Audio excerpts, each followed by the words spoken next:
Guys, welcome to another video. And আমি সকাল সকাল পৌঁছে গেছি খড়গপুর স্টেশনে, কারণ আমি আর আমার ঠাম্মা মিলে যাব ভ্যাকেশনে। তো আমরা ভ্যাকেশনে কোথায় যাচ্ছি? আমরা যাচ্ছি হলদিয়া। আমরা হঠাৎ করে এই প্ল্যানটা করলাম হলদিয়া যাওয়ার। সবসময় কাজ কাজ কাজ কাজ করে করে মাথা খারাপ হয়ে যাচ্ছিল, তাই আমরা চলে এলাম হঠাৎ করে হলদিয়া। সকালবেলা তো ঘুম ভাঙতেই চাই না, আর অর্ধেক ঘুমন্ত অবস্থাতেই আমি উঠে পড়লাম ট্রেনে। আর আমার অবস্থা দেখে বুঝতেই পারছো যে আমি এখনো স্বপ্নের দুনিয়াতেই আছি। কিন্তু ট্রেনে জার্নি করার মজাই আলাদা। পাশে এত বড় বড় ঝিল, গাছপালা, এই সুন্দর পরিবেশ দেখে মন পুরো ভরে গেল। তোমরা হয়তো ভাবছো সবাই ভ্যাকেশনে তো পুরী যায়, দীঘা যায়, আমরা কেন হলদিয়াতে যাই?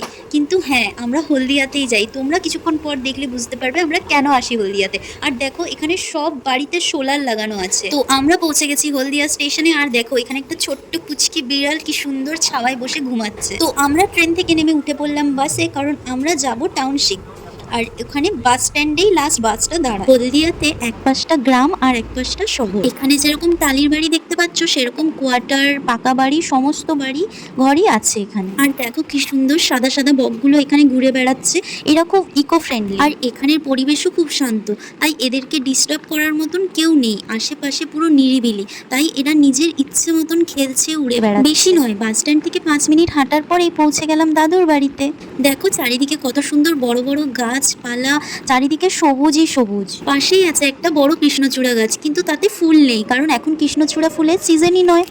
আমার ঠাম্মা তো খুব এক্সাইটেড তার বোনের সাথে দেখা করবে বলে। দেখো, দেখা হতেই কত খুশি হয়ে গেল দুজনে।